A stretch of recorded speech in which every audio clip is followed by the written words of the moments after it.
Good morning students, welcome to the new academic session of St. James School and College. Today is your first online class for the class 4th and the subject is English Literature. In previous videos, in the last video we have already discussed about the subject English language, that is the chapter number 1 and that was nouns revision. I hope you understood the chapter. Kindly read the chapter again and go to the video, watch the video and जो भी आपकी queries हैं वो WhatsApp पे ही आप discuss कर सकते हैं एंड काइंडली जितना भी आपको जिस भी वीडियोस में किसी भी सब्जेक्ट के लिए आपको जो भी उस समय आपको बताया जा रहा है you have to read it again. आपको अपने घर पे बुक्स निकाल के you have to just read it again and go to the video again and watch it. So in this video we are going to discuss about the how to start notebook work first and the second will carry forward the video with the chapter number 1, that is your rainbow. For this chapter, this is an English reader or literature book which is written by Suri Kumari Dennison. So we will continue with the chapter number 1 and that is on page number 1. For this you have to just open your book and go to the page number 1. On this page you will find the chapter number 1, that is the rainbow.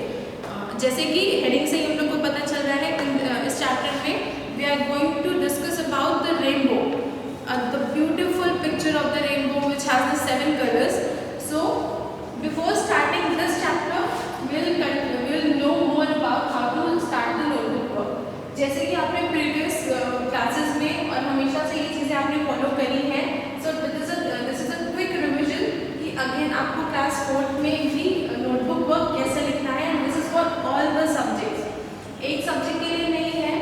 this section of your board is for all the subjects कि आपको जब भी आप कोई written work शुरू कर रहे हैं अपने नोटबुक में, नई नोटबुक में किसी भी सब्जेक्ट में आप अगर रिटन वर्क शुरू कर रहे हैं you have to follow these 3 very important points. First of all, paging. So paging means जब भी आप अपनी नई नोटबुक में कोई वर्क शुरू कर रहे हैं, फर्स्ट ऑफ ऑल आपको सारी नोटबुक्स में पेजिंग करना है, मीन्स पेज नंबर डालने हैं. Second is your certification. जैसे आप नोटबुक ओपन करेंगे you will find a first page that is of your index and index के बाद जो एक नया पेज है मिडिल में you have to write the heading certification and after that leave 2 lines. Write I certified that this notebook contains dash pages, means in this blank you have to fill the total number of your page of your notebook. So after that leave 2 lines again and write teacher's sign. जब भी आपकी notebook हमारे पास आएगी checking के लिए we will see all these 3 points and will sign it. And the very important and the last point is index. Index is basically nothing but the जो chapter number आप जिस भी दिन शुरू करेंगे, जो सबसे फर्स्ट पेज है आपके इंडेक्स कॉलम का, फर्स्ट वन होता है column serial number, means you have to write 1. Then date, जब भी आप जो चैप्टर जिस दिन आपने शुरू किया है नोटबुक में जब भी आपने लिखा है you have to mention the date, chapter number and the chapter name and page number कि वो रिटन वर्क कितने पेजेस में आए हैं. फॉर एग्जांपल अगर आपको चैप्टर नंबर 1 नोटबुक में 3 पेजेस में आए हैं देन एक पेज नंबर का कॉलम है इंडेक्स में you have to write 1-3 means total number of pages for the chapter number 1 is 3. So this is the very important thing. Kindly see it properly. And now we are continuing with the chapter number 1, that is your rainbow. So while watching this video you have to just take out your book and go to the page number 1. जैसे जैसे मैं यहाँ read कर रही हूँ you have to make it very clear that you have your book with you and just go to the page number 1 and we'll continue with the reading and the explanation of the chapter. So one day all the colors in the world started fighting over who was the most important of them all. Was there a clear winner? Read the story to find out. एक दिन दुनिया में means world में जितने भी colours हैं उन्होंने आपस में एक क्वेरल मीन्स एक बातों की एक लड़ाई शुरू कर दी कि हम में से सबसे ज़्यादा इम्पोर्टेंट कौन है दुनिया में. सो ये चैप्टर पढ़ेंगे हम लोग और जानेंगे कि इसका लास्ट में कंक्लूजन क्या होता है. One fine day the colours in the world started to quarrel. Each claim that it was the best, the most useful और द मोस्ट फेवरेट. एक दिन बहुत ही नॉर्मल से दिन सारे कलर्स में एक क्वेरल मीन्स एक बातों की लड़ाई शुरू हो गई कि हम लोगों में से सबसे ज़्यादा इम्पोर्टेंट, सबसे ज़्यादा सुंदर, सबसे ज़्यादा फेवरेट सबका कौन है. Green said clearly this chapter is about the rainbow, so we are going to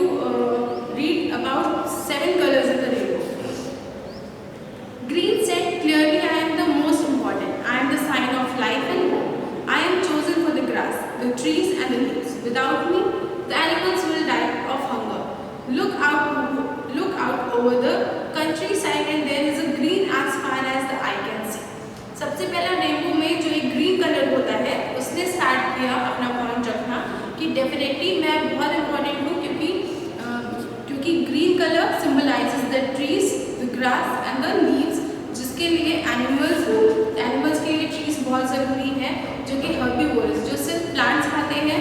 अगर उन्हें ग्रीन कलर के ट्रीज वगैरह या प्लांट्स नहीं मिलेंगे, they will die with the hunger, वो भूख से ही मर जाएंगे। एंड अगर हम लोग कंट्री साइड एक आउटर एरियाज देखें तो जहाँ तक हम लोगों की नजरें जाती हैं वो वहाँ से ग्रीनरी ही ग्रीनरी, मीन्स फॉरेस्ट पेड़ पौधे ही मिलेंगे। Now it's time for the blue. So blue interrupted, you only think about the earth, but what about sky and the sea? I am the color of water, the water in the rivers, the lakes and the seas, which is the basis of life. I am the color of the sky. I symbolize peace and sincerity. So blue present it points that अगर आप सिर्फ greenery के बारे में सोच रहे हैं, then what about the skies? What about the rivers and water? Blue ने बोला, ब्लू कलर ने अपना पॉइंट रखा कि मैं तो पानी का कलर हूँ, मैं तो स्काई का कलर हूँ। अगर दुनिया में पानी ही नहीं रहेगा तो लोग कैसे जिएंगे? आई सिंबलाइजेस पीस एंड सिंसियरिटी। तो ब्लू ने भी एक पॉइंट रखा कि मैं हमेशा पीस मतलब सुकून की, एक शांति का प्रतीक हूँ, और सिंसियरिटी मतलब कामनेस, मैं एक शांत का भी प्रतीक हूँ। Yellow giggled, then yellow colour was very excited to put his point. So you are all so serious. I bring laughter, gaiety and warmth into the world. The sun is yellow, the moon is yellow and the stars are yellow. Every time you took a sunflower, the whole world looks bright and beautiful. Without me, there will be no fun. So yellow ने अपना point रखा, उसने कहा कि सन, stars, moon तो सब तो yellow होते हैं, एंड अगर आप जब भी एक सनफ्लावर की गार्डन्स लगाएंगे, आप उसको लेंगे तो वर्ल्ड क्या बहुत ही हैप्पी उस समय समझ में आता है। मेरे बिना कोई भी फन मतलब मस्ती या फिर खुशी नहीं हो सकती है। Orange was next to blow its own trumpet, sorry, orange was next to blow its own trumpet. Then orange ने अपना पॉइंट पुट किया। It said, I am the colour of health and vitality. I may be scarce but I am precious because I carry the vital vitamins. Think of carrots, pumpkin, oranges and mangoes. I may not be there all the time, but when I fill the sky at the sunrise or sunset, my beauty is so striking that no one gives another thought to any of you. Orange ने ये बोला कि मैं scars मतलब बहुत ही rare हो सकता हूँ, कम हो सकता हूँ, बट जब एक सनराइज या सनसेट होता है लोग किसी और चीज़ के बारे में सोच ही नहीं सकते, because it's not false, it's very true. जब भी सनराइज, सुबह जब भी आप अर्ली मॉर्निंग में उठते हैं, सनराइज होता है, शाम के टाइम जब सनसेट होता है, nothing is beautiful then that. और मैं बहुत सारा वाइटमिन्स भी तो अपने साथ लेके आता हूँ, क्योंकि कैरेट्स को देख लीजिए, पम्पकिन्स देख लीजिए, ऑरेंजेस देख लीजिए एंड मैंगोज, इनमें बहुत सारे वाइटमिन्स होते हैं जो कि ह्यूमन लाइफ के लिए बहुत अच्छे हैं। Red could stand it no longer, it shouted. Red colour इन सारी बातों को सुनने के बाद वो चुप नहीं बैठ सकता था, तब उसने अपना पॉइंट रखा। It shouted, I am the ruler of you all, I am the colour of fire and blood, life needs blood, without me the earth would be as empty as the moon, I am the colour of danger and bravery, I am the colour of the red rose and poppy and the poppy. So red जो भी जिसने भी अपना point red ने रखा तो उसने कहा कि तुम सबसे इम्पॉर्टेंट तो मैं हूँ, क्योंकि मेरा एक जो कलर है that symbolizes the blood, bravery, emergency and the, मेरे बिना ये वर्ल्ड एम्प्टी होगा जैसे कि अर्थ बिना मून के होता है। So I am the very important for all the amongst all the colour.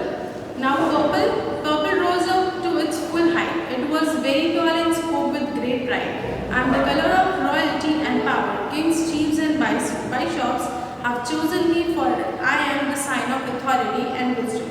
People do not question me, they listen and obey. तो पर्पल ने बोला, उसने अपना पॉइंट रखा कि जितने भी हाई क्वालिटीज़ हैं, रॉयल्स हैं, तो उन्होंने मुझे एज अ अपना एक सिंबल कलर चूज़ किया है। मेरे सामने कोई क्वेश्चन नहीं करता, जस्ट मेरे सामने सब मुझे ओबे करते हैं, मीन्स मुझे फॉलो करते हैं। Indigo spoke softly, but just as emphatically. I am the color of silence. You hardly notice me, but without me, you all become superficial. You need me for balance and contrast for prayer and reflection. Indigo जो colour है वो बहुत ही rare देखने को मिलता है, तभी उसने बहुत ही सॉफ्टली बोला मैं मानता हूँ कि मैं बहुत रेयर हूँ, बट मेरे बिना भी दुनिया अधूरी है। मैं एक शांति का प्रतीक हूँ, मैं बहुत ही बैलेंस करके चलता हूँ सबको, तो you all need me for the balancing of your life. So what do you think is going to happen now? Discuss. इतने डिस्कशन के बाद अब आपको क्या लगता है कि इसका रिजल्ट, इसका कंक्लूजन क्या होगा? So let's read the chapter. And so the colors went on like this, each convinced that it was the best. The sounds of their quarrel grew louder and louder. Suddenly there was a startling flash of white light. Thunder rolled and boomed. Rain began to pour down relentlessly. The colors crouched down in fear, drowning close to one another for comfort. इतना सुनने के बाद क्योंकि उनकी जो quarrel थी, लड़ाइयाँ थी, बहुत लाउडर लाउडर होती जा रही थी, आवाज़ उनकी बहुत बढ़ती जा रही थी। इसी के बीच में एक थंडर बिजली कड़की एंड एक वाइट लाइट आई। रेन मीन्स रेनफॉल मीन्स बारिश शुरू हो गई। फिर एक आवाज़ आई, रेन स्पोक, वो आवाज़ थी रेन की, बारिश की। तो बारिश ने कहा, you foolish colours fighting amongst yourselves, each trying to dominate the others, don't you know the God made everyone of you for a special purpose, unique and different. The rain ने बोला कि इतने फूलिश, इतने बेवकूफ़ कैसे हो सकते हो, तुम लोग आपस में लड़ रहे हो, जबकि गॉड ने, भगवान ने सबको एक जैसा तो नहीं बनाया, बट सबको किसी एक पर्पस से, मीन्स किसी एक कार्य से ज़रूर बनाया है, सबको एक लौता और सबसे अलग बनाया है। Each of you is loved and wanted by him, तुम सभी गॉड के, मीन्स भगवान के प्यारे हो, और उन्हें तुम सब में से सबसे ज़्यादा, किसी एक से नहीं, सबसे प्यारे। So stand up and join hands with one another. God will stretch you across the sky in great bow of color.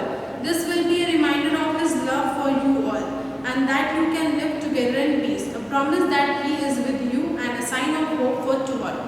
So उन्होंने, रेन ने कहा कि अब लड़ाइयाँ करने का कोई फ़ायदा नहीं है, उठो, अपने हाथ को ज्वाइन करो और प्रेयर करो, तब गॉड जो है वो अपना लव तुम पे शार करेगा। एंड बारिश के पहले या बारिश के बाद में जब भी रेनबोज आते हैं तो वो तुम्हें स्ट्रेच करेगा, मीन्स वो तुम्हें खींचेगा, ताकि बहुत अच्छा सा एक आर्क सर्कल हो स्काई में। लोगों को ये याद रहे कि भगवान किसी एक से नहीं, वो सबसे प्यार करते हैं, और कोई बेस्ट नहीं होता है, सब यूनिक एंड डिफरेंट होते हैं। Everyone is equal and everyone is unique and everyone is different from each other, so we have to kind to each other. So moral of the story is don't dominate others, किसी को अपनी कार्य से हावी मत होने दीजिए, क्योंकि आप भले बेस्ट नहीं हैं दूसरों से, क्योंकि हर एक इंसान यूनिक होता है, अपने जैसा एक होता है, आपके जैसा और कोई नहीं हो सकता, और आपको भगवान ने किसी न किसी रीज़न से बनाया है, for a good reason. So just praise the God and be grateful to him, जितना भी आपको मिला है please be grateful to him. So that was the chapter number 1, the rainbow. This was the reading